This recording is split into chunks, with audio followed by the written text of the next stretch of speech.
বাবু তোরা শোন। কি হলো মা বলো। তোমরা দুই ভাই বিদেশে কাজে যাও, না হলে ঘর বাড়ি কি করে করব? বড় ভাই তুমি বিদেশে কাজে যাও, আমি 2 মাস পরে যাব।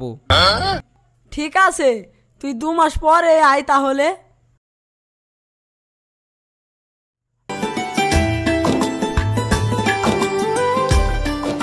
আমি তোমাকে অনেক অনেক ভালোবাসি বর্ষা। যতই ঝড় তুফান আসুক তুমি আমাকে ছেড়ে যেও না। আমিও তোমাকে অনেক অনেক ভালোবাসি, তুমিও আমাকে ছেড়ে যেও না।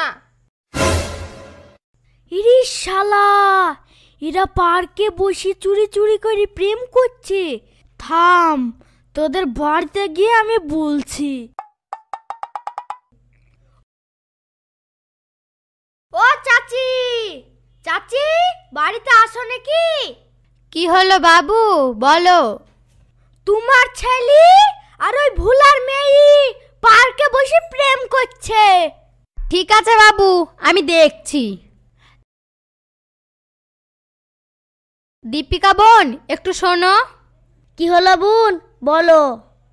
তোমার মেয়েকে শাসন করো, আমার ছেলের সাথে প্রেম করছে। ভাই তাড়াতাড়ি বলতে এসো, এসব তোমার মুখে মানায় না, মানে আমার মুখে। আমার 10 বিঘি জমি আছে বলি তুমি তোমার ছেলেকে আমার মেয়ের পেছনে লাগিয়ে দিয়েছ। বাড়িতে বলতে এসছো তুমি তোমার ছেলেকে শাসন করো গা, আমি আমার মেয়েকে ঠিক শাসন করে নেবো।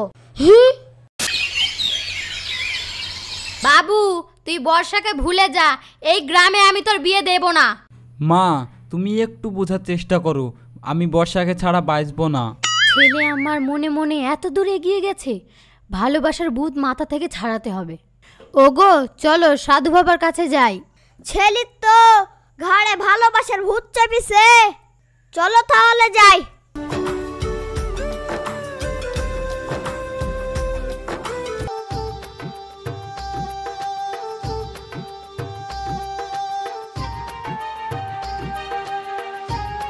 সাধু বাবা, সাধু বাবা। বল বাচ্চা, তোর কি নালিশ?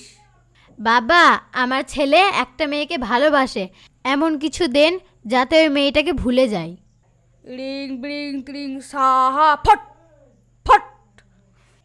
এই নে তেল আর পানি, পানিটা তোর ছেলেকে খেতে বলবি আর তেলটা গা ধোয়ার সময় মাখতে বলবি।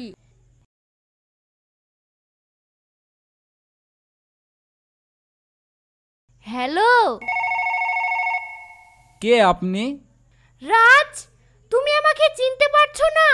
আপনাকে আমি চিনি না, রং নাম্বার। রাজ আমাকে বলেছিল কোনোদিনও ভুলে যাবে না, ও আজ আমার ফোনটা কেটে দিল।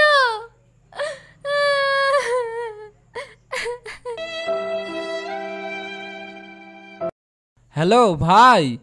কিরে তুই যে বললি 2 মাস পরে কাজে আসবো, আসলি না?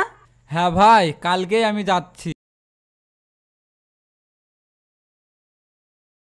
বর্ষা তুমি আমার সাথে কথা না বলে চলে যাচ্ছ যে? কে আপনি? আপনাকে আমি চিনি না। কি রে রাজ, তুইও রাগ করে বাড়ি চলে আসলি, বর্ষাও রাগ করে বাড়ি চলে গেল।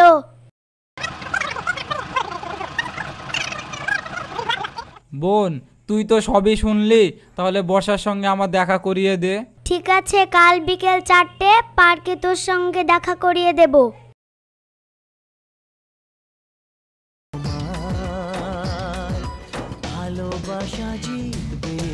বর্ষা তুমি আর আমার উপরে রাগ করে থেকো না।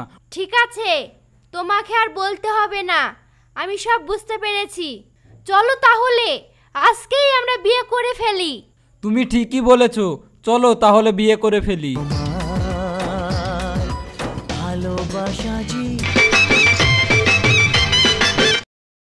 বিয়ান, আপনি আর রাগ ঝাল করেন না, ছেলে মেয়ে যখন বিয়ে করে ফেলেছে আপনি মেনে নেন।